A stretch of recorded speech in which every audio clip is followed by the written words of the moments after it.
Hello guys, welcome to Vistas academy. आज मैं आप लोगों के लिए लेकर आ गया हूं बेटा डे 12 हमारे क्विक रिवीजन का, जिसमें हम लोग सेंटर ऑफ मास की चर्चा करेंगे। तो बेटा जैसे कि आप लोगों ने देखा था, सेंटर ऑफ मास का एक लेक्चर हो गया था, उसके बाद आपके दो प्रीवियस ईयर्स की वीडियोस आ चुके हैं, जिसमें मैंने एनएलएम पूरा प्रीवियस ईयर से कंप्लीट कराया है। ठीक है सर, तो इसी तरीके की वीडियोस आपको आगे भी मिलती रहेंगी बेटा, है ना। और आज हम लोग जो है बेटा सेंटर ऑफ मास का बेटा क्विक रिवीजन पार्ट 2 खत्म करेंगे बेटा, जिसमें हम लोग सेंटर ऑफ मास के बचे हुए टाइप्स की बात करेंगे। ठीक है बेटा, जैसे कि आप लोग जानते हैं, पहले वाले टाइप में हम लोगों ने किस चीज की बात करी थी बेटा? पहले वाले टाइप में हम लोगों ने centre of mass of a system की बात करी थी, कैविटी प्रॉब्लम्स की बात करी थी, कॉम्बिनेशन ऑफ ऑब्जेक्ट्स की बात करी थी। ठीक है बेटा, आज हम लोग देखते हैं बेटा, आज हम लोग देखते हैं शिफ्टिंग ऑफ ऑब्जेक्ट्स की बात। सबसे पहली चीज मैं आप लोगों को बताना चाहता हूं, शिफ्टिंग ऑफ ऑब्जेक्ट्स। जी हां, ठीक है सर, यहां से ध्यान से समझिएगा होता क्या है बेटा। ध्यान से देखना बेटा। मैंने बोला भाई ये हमारा एक वो है, ठीक है बेटा, ये हमारा, मैंने बोला भाई ये हमारा एक मास है, जिस लेट से m1 कितने डिस्टेंस पर रखा हुआ है? ये डिस्टेंस रखा हुआ है r1 डिस्टेंस पर। एक हमारा दूसरा मास है m2, कितने डिस्टेंस पे रखा हुआ है बेटा? r2 डिस्टेंस पे रखा हुआ है। और सच दैट इसका है ना सेंटर ऑफ मास लेट से ओरिजिन आ रहा है ना बेटा। कहां आ रहा है? ओरिजिन पे इसका क्या आ रहा है? सेंटर ऑफ मास आ रहा है। ठीक है, मैं कहा अच्छा जी। मैंने कहा भाई अब है ना मैं ऑब्जेक्ट्स को शिफ्ट कराऊंगा। क्या कराऊंगा? ऑब्जेक्ट्स को शिफ्ट कराऊंगा। मैं कहा अच्छा कैसे? कहता भाई देखो ध्यान से समझो, अगर मैंने बोला कि मैंने इस वाले मास को आगे की तरफ शिफ्ट कराया, कितना डिस्टेंस? d डिस्टेंस शिफ्ट कराया। कितना? d डिस्टेंस शिफ्ट कराया बेटा। कितना शिफ्ट कराया? d डिस्टेंस शिफ्ट कराया, है ना। तो इस वाले ऑब्जेक्ट को मैं कितना शिफ्ट करूंगा? d dash, such that centre of मास की पोजीशन क्या रहेगी बेटा? Position of centre of mass, position of centre of mass remains unchanged. ठीक है बेटा, रिमेन्स अनचेंज्ड। ठीक है बेटा, ये तो क्वेश्चन है, ये मुद्दा ही है कि भाई सेंटर ऑफ मास की पोजीशन चेंज नहीं होनी चाहिए। ठीक है, तो इसका सिंपल फॉर्मूला है बेटा m1 into D.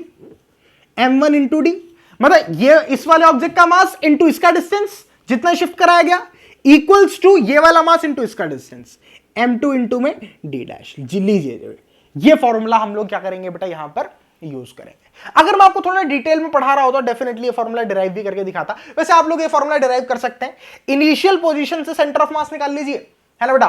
Final position जब ये यहां पर आ जाएगा तो इसके कोऑर्डिनेट कितने हो जाएंगे बेटा? r1 minus D. ऐसे इसके कोऑर्डिनेट निकाल दीजिएगा r2 माइनस डी डैश। इसके साथ एक सेंटर ऑफ मास की पोजीशन निकाल दीजिए, दोनों को इक्वेट कर दीजिए, आपकी यही वाली इक्वेशन बनके आ जाएगी। ठीक है सर, अच्छा। मैंने कहा यार थोड़ा सा और बताओ, थोड़ा सा और आगे बताओ। मैं कहा देख यार बात समझ। एक तो ये हो गया, एक ये हो गया। मैं कहा ठीक है भैया। कहता भाई अब इस पर जो क्वेश्चंस आते हैं वो कैसे आते हैं? मैं कहा भाई बताओ। कहता भाई मान ले तेरा एक प्लैंक है। मैं कहा ठीक है। मैं कहा भाई मेरा एक प्लैंक है। कहता भाई ये हमारा सरफेस है और ये सरफेस कैसा है बेटा? स्मूथ है। मैं कहा अच्छा। मैं कहा ठीक है। कहता भाई यहां पर तू खड़ा है। मैं कहा ठीक है भैया मैं खड़ा हूं। कहता भाई प्लैंक का मास m है, तेरा मास बॉल है। मैं कहा मेरा मास तो स्मॉल m हो गया, मैं तो पतला सा हूं वैसे भी। ठीक है बेटा, अच्छा। कहते भाई एक बात बता, अगर तू इस पर आगे की तरफ चलेगा, है ना बेटा, तू आगे की तरफ चलेगा तो ये प्लैंक पीछे की तरफ मूव करेगा। अब कई बच्चों को बेटा धक्का लग गया होगा, दिल का दौरा पड़ गया होगा, भैया ये क्या हो गया भैया हमारी जिंदगी में। ठीक है, ये आगे बढ़ेगा तो पीछे क्यों जाएगा भैया? ठीक है, अब देखो यार, अब देखो हुआ क्या। तुम लोगों को पता है इनिशियल मोमेंटम पूरे सिस्टम का 0 है ना। फाइनली ये बंदा इधर मूव करने लग जाता है v वेलोसिटी से, मान लो। ठीक है, तो ऑब्वियस सी बात है उस मोमेंटम को कंजर्व करने के लिए बेटा मोमेंटम कंजर्वेशन तो होना ही है यहाँ पे, क्योंकि एक्सटर्नल फोर्स नहीं है ना। ये बंदा अगर v वेलोसिटी से इस तरफ मूव करेगा तो ये वाला प्लैंक भी तो पीछे की तरफ मूव करेगा किसी ना किसी वेलोसिटी से। सिंपल सी बात है। मैं कहा ठीक है भाई। मैं कहा भाई अब कहता भाई देखो बात समझना। मैं कहा बताओ भाई। कहता भाई जैसे मान लो ये बंदा यहां पर था, ये बंदा यहां पर था और ये बंदा चल के इधर आ गया। ये बंदा चल के कहां आ गया? इस तरफ आ गया। ठीक है बेटा, इस पॉइंट तक आ गया, है ना। और ये प्लैंक कितना खिसक गया? x डिस्टेंस खिसक गया, है ना बेटा। ये प्लैंक कितना खिसक गया? x डिस्टेंस खिसक गया। ठीक है, तो अब मुझे बताना है ये x कितना है। कितना है x? इसकी लेंथ मान लो l थी। ठीक है, मैं कहा भाई ठीक है। मैंने कहा एक बात बता, ये खिसका? मैं कहा ठीक है। कहता ये खिसका? मैं कहा ठीक है। मैंने कहा भाई अगर पोजीशन 1 को भी शिफ्ट कर रहे हैं, पोजीशन 2 को भी शिफ्ट कर रहे हैं, कोई एक्सटर्नल फोर्स नहीं है ना, यानी कि मेरे सेंटर ऑफ मास की पोजीशन क्या रहेगी? सेम रहेगी, है ना। मैं कहा कैसे कह सकते हो भाई ये तुम? मैंने कहा भाई सेंटर ऑफ मास की पोजीशन इसीलिए सेम रही क्योंकि उस पर कोई एक्सटर्नल फोर्स नहीं आया। अगर initially centre of mass rest पे था तो अभी भी सेंटर ऑफ मास रेस्ट पे ही होना चाहिए क्योंकि एक्सटर्नल फोर्स तो कोई आया नहीं। बॉडी को मोशन में लेकर आने के लिए एक्सटर्नल फोर्स चाहिए होता है, लेकिन यहां पर कोई भी एक्सटर्नल फोर्स आया नहीं, तो इनिशियली अगर रेस्ट में था तो फाइनली भी रेस्ट में होगा और बीच में भी कहीं मूव नहीं किया होगा। अच्छा, मैं कहा भाई अगर मूव नहीं किया होगा तो जो इनिशियल पोजीशन थी सेंटर ऑफ मास की वही फाइनल पोजीशन है। कहता हाँ भाई। मैं कहा भाई इसका मतलब position of centre of mass remains unchanged. कह रहा हाँ भाई। मैं कहा फॉर्मूला कौन सा? कहता ये वाला, m1 into d1 is equal to m2 into d2। ठीक है बेटा, इसको ऐसे भी लिख सकते हो, d1 और d2 भी लिख सकते हो, d डैश में लिखना हो तो ये d1 लिख लो, इसको d2 लिख लो। ठीक है बेटा, है ना। अब मैंने बोला कि भाई सबसे पहले पता चला कितने ऑब्जेक्ट्स है। कहता भाई दो। मैं कौन कौन से? कहता भैया एक तो मैं हूं और दूसरा प्लैंक है। मैं कहा ठीक है। मैं कहा ये देख तू कितना चला और प्लैंक कितना चला। कहता भैया देखो प्लैंक तो देखो डिस्टेंस ट्रेवल्ड बाय प्लैंक, अगर मैं बात करूं डिस्टेंस ट्रेवल्ड बाय प्लैंक तो sir distance travelled by plank तो कितना है बेटा? ये हमारा x है, सिंपल x। प्लैंक सिर्फ इतना चला x। ठीक है, अच्छा। और भाई डिस्टेंस ट्रेवल्ड बाय मैन, जो हमारा मैन है वो कितना चला बेटा? वो यहां से यहां आ गया है ना। टोटल डिस्टेंस l था, ये वाला डिस्टेंस x है, तो यानी कि ये कितना चल के आया बेटा? ध्यान से देखो ये कितना चल के आया बेटा? ये चल के आया l माइनस एक्स। सिंपल है ना बेटा। ये वाला डिस्टेंस l था, ये x खिसक गया इस तरफ, है ना बेटा।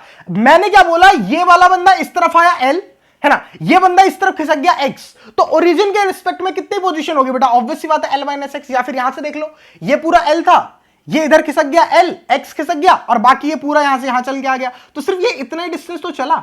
ये कितना डिस्टेंस है बेटा? Total l minus x. तो भैया मैंने बोला ये l माइनस एक्स चला है ना। मैं कहा भाई सिंपल है, डिस्टेंस ऑफ मतलब मास ऑफ प्लैंक इनटू ये वाला distance is equal to mass of man into ये वाला डिस्टेंस कर दे, है ना। मैं कहा भाई मास ऑफ प्लैंक m है इनटू में वाला distance x, mass of man m है और इनटू में l माइनस एक्स। इसको सॉल्व करोगे x की वैल्यू तो आ जाएगा small m into l upon में capital M plus small m। जी हाँ, जय हो। क्लियर है बेटा? एकदम बढ़िया तरीके से समझ में आ गया बेटा ये वाला क्वेश्चन, है ना। ये हमारा होता है शिफ्टिंग, है ना बेटा। ये क्या होता है हमारा? शिफ्टिंग। चलिए सर बहुत बढ़िया, बहुत बढ़िया। और कुछ और कुछ और कुछ? मैं कहा भाई बिल्कुल, और तो बहुत कुछ। ठीक है, मैं कहा देखो बेटा, मैंने बोला जैसे मान लो भाई ये हमारा क्या है, एक वेज दे रखा है। क्या दे रखा है? एक वेज दे रखा है ऐसे करके। ठीक है, ऐसे ये एंगल थीटा है। ठीक है बेटा, और ये ऐसे चल रहा है। ठीक है, मैंने बोला ये हमारा एक ब्लॉक है स्मॉल m का, ये हमारा ब्लॉक है, इसका मास कैपिटल M है। ठीक है जी, और ये वाली जो लेंथ है इसकी कितनी है बेटा? ये वाली लेंथ इसकी ले लेते हैं l। ठीक है जी, अब मैंने बोला जब ये नीचे आएगा तो ब्लॉक कितना शिफ्ट हो गया होगा? वेज कितना शिफ्ट हो गया होगा? तो भाई काफी सारे बच्चे इसको ट्राई करना चाहेंगे तो पॉज करके ट्राई कर सकते हो। ठीक है, मैं करा दे रहा हूं। मैंने कहा देखो भाई शिफ्ट इस एक्सिस में हो रहा है, ये ब्लॉक ऐसे ऐसे शिफ्ट होगा, तो भाई इसको तो छोड़ दो, ये वाली लेंथ पता लगाओ ये कितनी है। मैं कहा जी पता लगा लेंगे, ये L है, ये B है बेटा, है ना। तो ये वाली लेंथ हो जाएगी बेटा हमारी L cot थीटा। क्या हो जाएगी बेटा? L cot theta. अब कई बच्चे पूछेंगे भैया 10 लग गया भैया।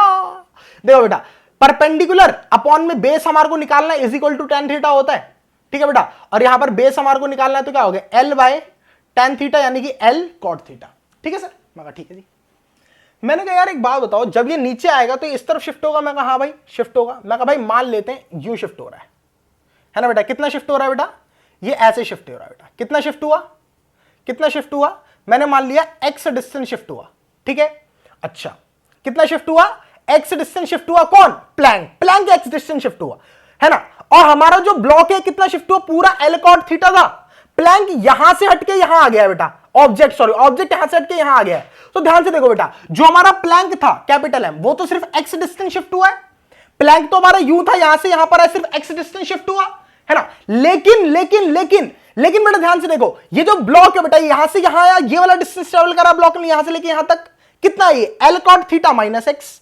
तो कितना आ जाएगा बेटा? स्मॉल m इंटू में L cot theta minus x, है ना। तो यहां से भी अगर आप करेंगे x की वैल्यू निकालेंगे, है ना, तो कितनी आ जाएगी? यहां पर निकाल दे रहा हूं। x की वैल्यू कितनी आ जाएगी बेटा? ये आ जाएगी स्मॉल m इंटू में L cot थीटा अपॉन में capital M plus small m। जी हाँ, ठीक है बेटा, ये आंसर आपको मिल जाएगा, है ना बेटा। कुछ इस तरीके के क्वेश्चन हमारे से पूछे जाते हैं इसमें। ठीक है, अच्छा इसी में जो अगला टॉपिक आ जाता है बेटा, वो आ जाता है मोशन ऑफ सेंटर ऑफ मास का। किसका आता है बेटा?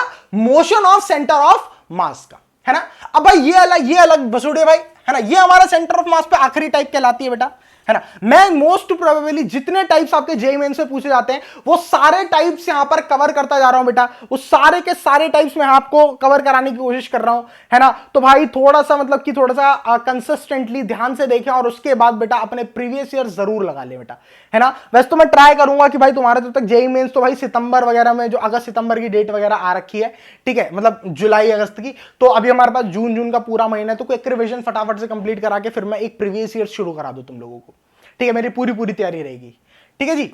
चलिए ध्यान से देखते हैं बेटा, ध्यान से देखते हैं, है ना, कि मैंने बोला कि अब हमारा आता है मोशन ऑफ सेंटर ऑफ मास। क्या आता है बेटा? Motion of centre of mass, motion of centre of मास, ठीक है बेटा। जब हमारा सेंटर ऑफ मास किस में हो बेटा? मोशन में हो। जब हमारा सेंटर ऑफ मास किस में हो? मोशन में हो। तो इसके लिए कॉन्सेप्ट समझते हैं भाई। अगर हमारा सेंटर ऑफ मास मोशन में है ना बेटा, यानी कि उसके पास कुछ ना कुछ वेलोसिटी है, सेंटर ऑफ मास के पास कुछ क्या है बेटा? वेलोसिटी है ना सर। तो सबसे पहला फॉर्मूला जो आप यूज कर सकते हैं सर, वो तो ये यूज कर सकते हैं VCOM के लिए, that is m1v1 plus m2v2 upon में m1 प्लस m2, ठीक है बेटा। ये चीज है, ये फॉर्मूला सबसे पहला आप लगा सकते हैं। मैं कहा ठीक है भाई।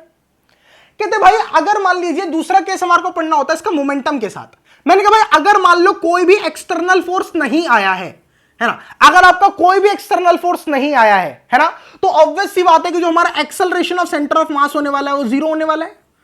External force is equal to यही होता है ना, पूरी मास का, पूरी बॉडी का mass into acceleration of centre of मास, ठीक है बेटा। तो कोई भी एक्सेलरेशन ऑफ सेंटर ऑफ मास नहीं आएगा अगर हमारा एक्सटर्नल फोर्स कितना रहेगा बेटा? जीरो रहेगा, है ना। अब ध्यान से समझो, अगर acceleration of centre of mass zero है तो इसको मैं लिख सकता हूं d VCOM अपॉन dt, यानी कि मेरा जो VCOM है ये अगर जीरो है तो मैं क्या बोल सकता हूं बेटा? VCOM मेरा क्या रहेगा? कांस्टेंट रहेगा। क्या रहेगा बेटा?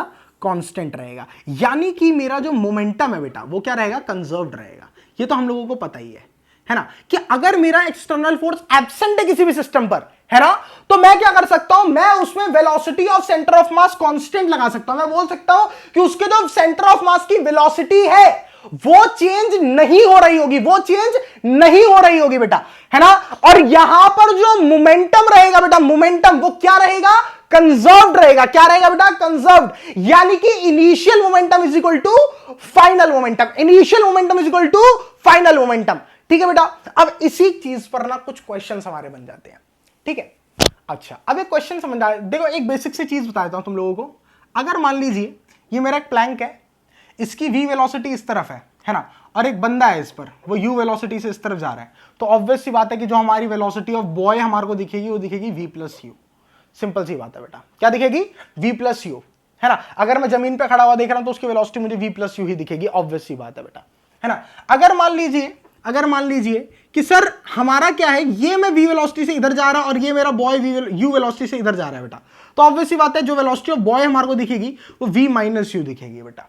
क्या दिखेगी? v minus you. कुछ ऐसा समझिए, अगर मान लीजिए ये रेस्ट पे होता, है ना, और सिर्फ प्लैंक मूव कर रहा होता v वेलोसिटी से, है ना, तो क्या होता बेटा? जमीन पे खड़ा बंदा क्या कहता कि इस बॉय की वेलोसिटी भी कितनी है?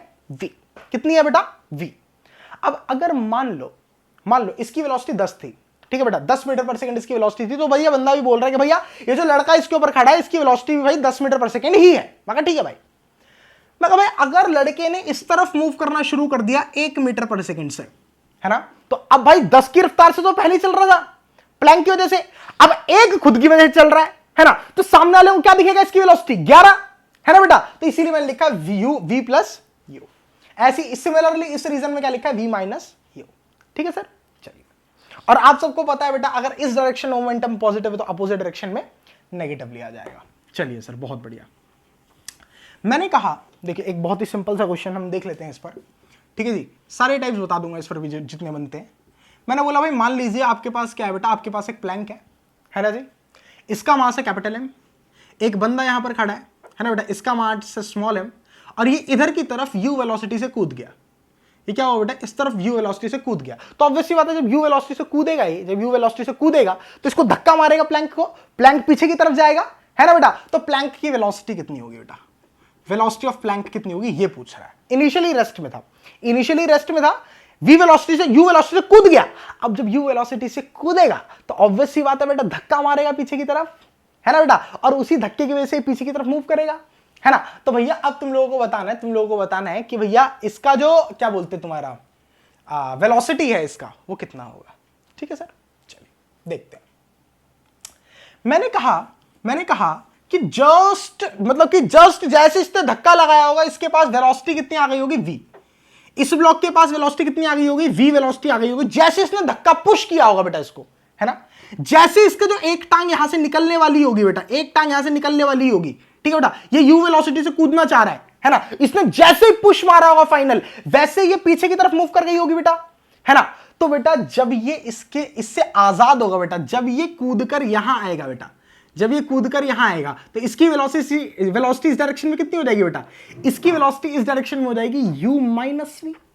कोई दिक्कत नहीं है बेटा, इसकी वेलोसिटी इस डायरेक्शन में कितनी हो जाएगी बेटा, u माइनस v, है ना बेटा, क्योंकि भाई जिस पॉइंट पर इसने पुश किया उस पॉइंट पर तो ये पीछे भाग लिया था, है ना। अब जिस जगह पीछे भाग लिया v वेलोसिटी से, उसके बाद ये u वेलोसिटी जंप कर रहा है ना, तो इसकी नेट वेलोसिटी नीचे वाले को कितनी दिखेगी भाई, u माइनस v। खत्म हो गई बातचीत, है ना बेटा, तो u माइनस v। अच्छा, तो इसका मास कितना है, स्मॉल m, इसका मास कितना है, कैपिटल M। मैंने बोला मोमेंटम, इनिशियल मोमेंटम कितना है, कहता 0, क्योंकि रेस्ट में थे। मैं कहा फाइनल मोमेंटम कहता भैया 2 के लिए आएगा, एक तो आएगा बॉय के लिए जो मोमेंटम आएगा वो आएगा m इंटू में u माइनस v। मैं कहा ठीक है। और अगर मैं बोलूं फाइनल मोमेंटम फॉर दिस क्या नाम है, प्लैंक, ठीक है बेटा, प्लैंक, वो कितना आएगा बेटा, वो आएगा हमारा m इंटू में v माइनस का क्यों आएगा भैया, अगर आपने इस तरफ का मोमेंटम पॉजिटिव लिया है तो ऑब्वियस सी बात है आपको इस तरफ का मोमेंटम क्या लेना पड़ेगा, नेगेटिव लेना पड़ेगा। अब फाइनल मोमेंटम कितना हो गया, फाइनल मोमेंटम हो गया m इंटू में u माइनस v माइनस में m इंटू v। ठीक है बेटा, ये हमारा फाइनल मोमेंटम हो गया, ये हमारा इनिशियल मोमेंटम, दोनों को इक्वेट कर दो। 0 is equal to m into में u माइनस v माइनस में m इंटू v। इसको इधर आ गया है, कितना आ गया बेटा, m into v is equal to m into में u माइनस में v। तो अगर यहां से आप v निकालेंगे तो याद आएगा m इंटू यू अपॉन में कैपिटल M प्लस में स्मॉल m। ठीक है ना। तो या अगर आप ये भी पता लगाना चाहते हैं कि जस्ट आफ्टर जंप इसकी वेलोसिटी कितनी थी, है ना, जस्ट आफ्टर जंप दोनों की वेलोसिटी कितनी है बेटा, तो ध्यान से समझ लीजिए, इसकी वेलोसिटी तो डायरेक्ट आ गई थी, इसकी वेलोसिटी जस्ट आफ्टर जंप कैसे निकालेंगे बेटा, u माइनस v की जगह पे लगा देंगे बेटा, m इंटू यू अपॉन में capital M plus small m। ठीक है बेटा, ये आ जाएगी हमारी velocity, just after jump boy की velocity, just after jump boy की वेलोसिटी। समझ गए ना बेटा, क्लियर हुई ये वाली चीज एकदम बढ़िया तरीके से, है ना। चलिए इसी पर बेटा अगर मान लीजिए सेम क्वेश्चन दिया होता और बस मैं तुम लोगों को क्या बोलूं, मैंने तुम लोगों को ये बोल दिया कि भाई हुआ क्या है कि जो मेरा प्लैंक है ना, ये जो मेरा प्लैंक है ये, है ना, ये ऑलरेडी v वेलोसिटी से मूव कर रहा था, उसके बाद ये u वेलोसिटी से कूदा। ठीक है, तो मैंने कहा भाई पहली चीज तो ये हो जाएगी, पहले जो इसके इनिशियल मोमेंटम हो जाएगा ना, वो तो हो जाएगा बेटा capital M plus small m into में v। पहला इनिशियल मोमेंटम तो ये हो जाएगा क्योंकि इनिशियली पूरा सिस्टम चल रहा है ना। अच्छा, मैं कहा भाई उसके बाद क्या था भाई, उसके बाद देखो कि भाई जैसे मैंने मान लिया अपनी तरफ से कि जैसे ये कूदा होगा वैसे इसकी वेलोसिटी पीछे की तरफ हो गई होगी v डैश, क्योंकि धक्का दिया। अब हो सकता है भाई इसकी वेलोसिटी पीछे की तरफ ना हुई हो, कई बच्चे बोले कि भैया हो सकता है धक्का मारा हो, इसकी v वेलोसिटी कम हो गई हो पर रही इसी डायरेक्शन में हो। ठीक है बेटा, तो कोई दिक्कत नहीं है बेटा, जब हम सॉल्व करेंगे तो नेगेटिव आ जाएगा, इसका मतलब हमें पता चल जाएगा कि भाई मैंने डायरेक्शन गलत ली है। ठीक है बेटा।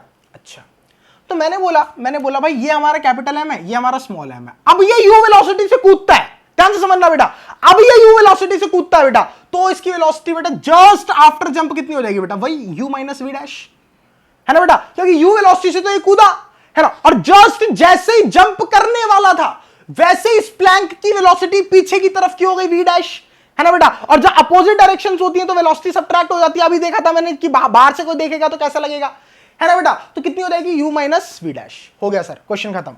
फाइनल मोमेंटम ऑफ बॉय कितना हो जाएगा, u minus v dash. Final momentum of Planck कितना हो जाएगा बेटा, ये u माइनस v डैश। ठीक है बेटा, माइनस का क्यों लिया, क्योंकि इनिशियली हमारी पूरी बॉडी इस तरफ मूव कर रही थी, मैंने उसको पॉजिटिव लिखा। फाइनली बॉय भी इस तरफ कूदा तो इसको भी पॉजिटिव लिखा, लेकिन प्लैंक फाइनली इस तरफ मूव कर रहा तो इसको क्या लिख रहा हूं, नेगेटिव लिख रहा हूं, तो इसको नेगेटिव लिखा। ठीक है बेटा, इन दोनों को किया है ना बेटा, और इसको फिर इसको और इस पूरे को इक्वेट कर दीजिए, आप वी डैश की वैल्यू निकाल पाएंगे, आप वी डैश की वैल्यू निकाल पाएंगे बेटा। ठीक है, तो मेरे हिसाब से कोई भी दिक्कत, कोई भी परेशानी आप लोगों को इन चीजों में नहीं आएगी बेटा, है ना। चलिए बेटा, क्लियर है, एकदम एकदम बढ़िया तरीके से समझ में आया। ठीक है, चलिए अब इसी में यार 2 जंप्स भी आ जाते हैं, है ना। जैसे अगर मान लीजिए एक बंदा इधर जंप किया, फिर उसके बाद एक बंदा इधर जंप किया, है ना, तो उसका भी निकाल सकते हो कि भाई पहले हम मोमेंटम कंजर्वेशन लगाएंगे इसके लिए और इसके लिए, पहले जंप के लिए, फिर उसके बाद भाई मान लो इसकी वेलोसिटी इस तरफ हो गई वी डैश, फिर यही वाला सिस्टम बन गया ना कि पूरा सिस्टम ऑलरेडी वी डैश से इस तरफ मूव कर रहा था, फिर उसके बाद ये बंदा कूद गया यू वेलोसिटी से, फिर क्या होगा, तो फिर भी हमारे क्वेश्चंस बन जाएंगे बेटा, कोई दिक्कत नहीं है। सिर्फ हमारे को क्या लगाना है, थोड़ी सी प्रैक्टिस चाहिए और थोड़ा सा LMC, लीनियर मोमेंटम कंजर्वेशन लगाना आना चाहिए बढ़िया तरीके से। ठीक है बेटा, है ना। तो हम लोगों ने क्या सीखा बेटा, हम लोगों ने सेंटर ऑफ मास की सारी प्रॉब्लम्स निकालनी सीख ली है बेटा, है ना। हम लोगों को सेंटर ऑफ मास अच्छे से निकालना आ चुका है बेटा, है ना। तो सेंटर ऑफ मास हम लोगों ने देख लिया कि किस तरीके से निकलता है, किस तरीके से क्या क्या वेरिएशंस इसमें आती हैं, है ना बेटा। और आप लोगों का यहां पर सेंटर ऑफ मास खत्म हो गया बेटा। नेक्स्ट क्लास से हम लोग जो है रोटेशनल मोशन स्टडी कर सकते हैं बेटा, शुरू कर सकते हैं। इसमें हमारा टॉर्क, एंगुलर मोमेंटम आ जाएगा। फिर हमारी उसके बाद जल्द ही बेटा फर्स्ट बुक तो पता ही है, फिर तुम्हारी खत्म ही हो चुकी है उसके बाद तो यार, है ना। फर्स्ट बुक तुम्हारी खत्म हो चुकी है ना। तो फर्स्ट बुक खत्म हो गई तो यार उसके बाद तो जिंदाबाद है, सेकंड बुक भी करेंगे, फिर उसके बाद 12th पे भी आएंगे अपना, है ना, बढ़िया तरीके से। तो चेकलिस्ट इसी तरीके से हम लोग कवर करते जाएंगे। क्विक रिवीजन में आज मेरे ख्याल से हमारा डे 12 है ना, डे 12 या 13 होगा, है ना। और बीच में 2 वीडियोस, वो भी अगर मैं उनको भी काउंट करूं तो एटलीस्ट 14th वीडियो है मेरी, है ना। तो मुद्दा ये है बेटा, इसी तरीके से आप लोगों को जो है ये जो चेकलिस्ट है बेटा, इसी तरीके से मिलती रहेंगी, है ना बेटा। और आप लोग चैनल को सब्सक्राइब कर लें, वीडियो को लाइक कर दें अगर वीडियो अच्छी लगी तो, और बेटा यहीं से शेयर कर दें बेटा इस वीडियो को ज्यादा से ज्यादा, ताकि हम लोग ज्यादा से ज्यादा बच्चों को एजुकेट कर सके। ठीक है बेटा, तो मिलते हैं आप लोगों से नेक्स्ट क्लास में। Till then bye bye, take care.